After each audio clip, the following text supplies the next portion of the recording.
अंसारी समाज ने भारतीय जनता पार्टी के प्रत्याशी डॉक्टर ए.के. सिंह महापौर प्रत्याशी का समर्थन किया है। मोहल्ला मुतरीबान के राहत अली अंसारी ने भारतीय जनता पार्टी के प्रत्याशी को समर्थन देने का वादा किया है। आपको बता दें, भारतीय जनता पार्टी ने डॉक्टर ए.के. सिंह को सहारनपुर महानगर महापौर का प्रत्याशी बनाकर सहारनपुर में उतारा है। हाँ सर, क्या खास कार्यक्रम रहा आज?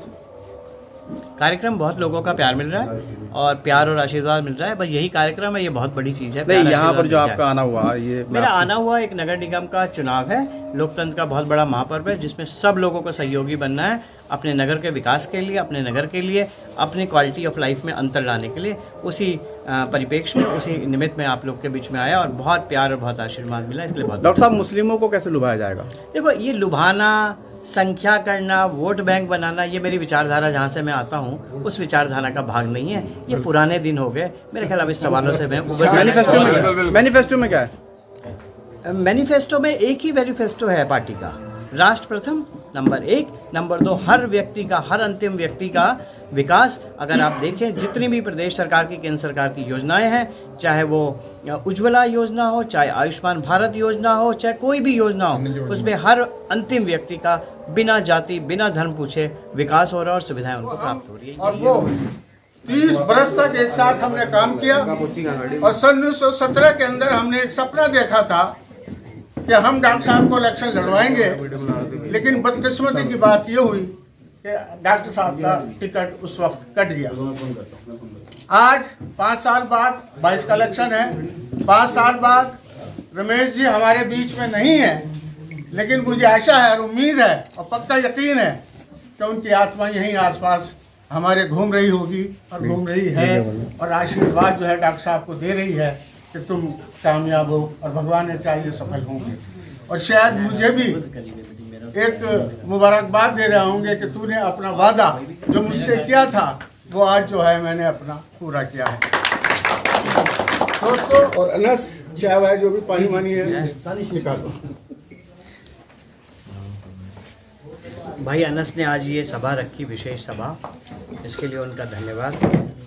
और भी धन्यवाद, आज मुझे काफ़ी वर्षों बाद मेरे चाचा से मिलवा दिया, तो इसके लिए और भी धन्यवाद।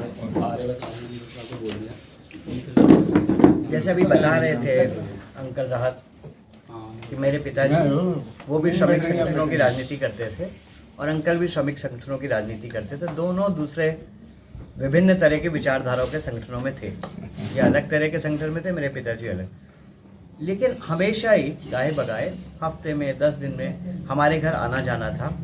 और अंकल की सिस्टर जो कराची रहती थी, लाहौर रहती थी, वो भी जब आती थी तो निमंत्रण पे हमारे घर भोजन पे आते थे।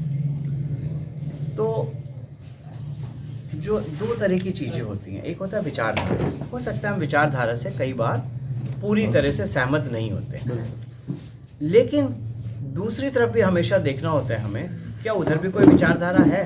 दूसरी तरफ तो कोई विचारधारा ही नहीं है। एक तरफ विचारधारा है, हो सकता है हमारा थोड़ा बहुत 19-20 खट्टा मीठा कोई एक्सपीरियंस हो।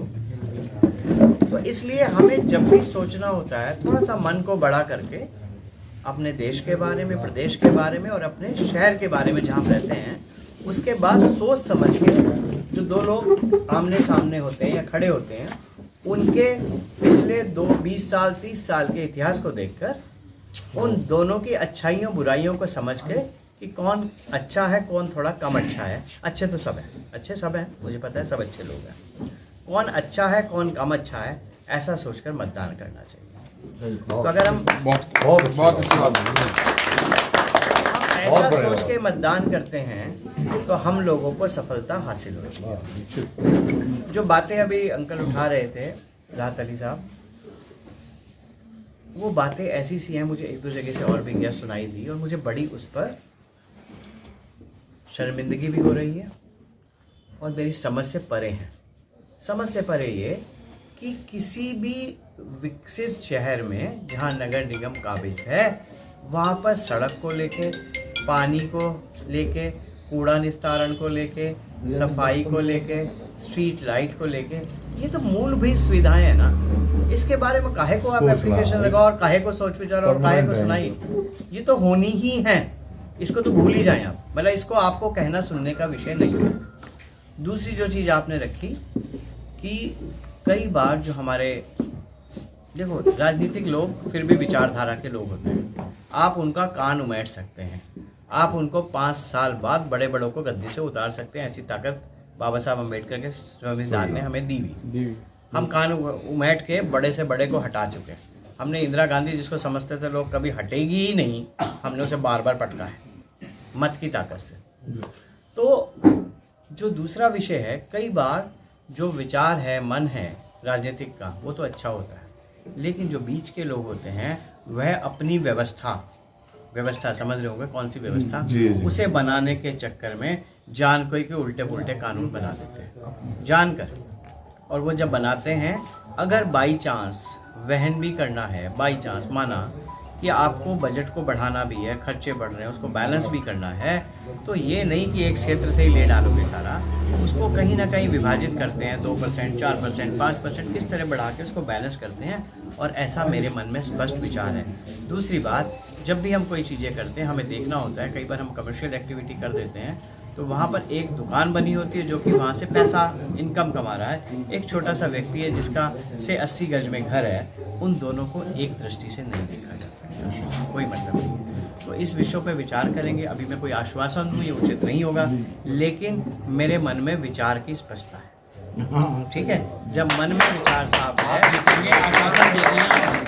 Doctor A K. सिंह जिंदाबाद, जिंदाबाद, जिंदाबाद। Doctor A K. सिंह जिंदाबाद, जिंदाबाद, जिंदाबाद। अब से इंशाल्लाह सिर्फ विकास की ही बात होगी। तो जब मन में विचार साफ है तो उस दिशा में काम करना, उसका रास्ता तलाशना, मिल बैठ के थोड़ा इधर किया थोड़ा उधर किया, उसका रास्ता ढूंढ लेना ये आवश्यक होगा। जो आपने बताया 44 और 502 70 हैं, इसके देखो हैं तो सब इंडिया में ही ना।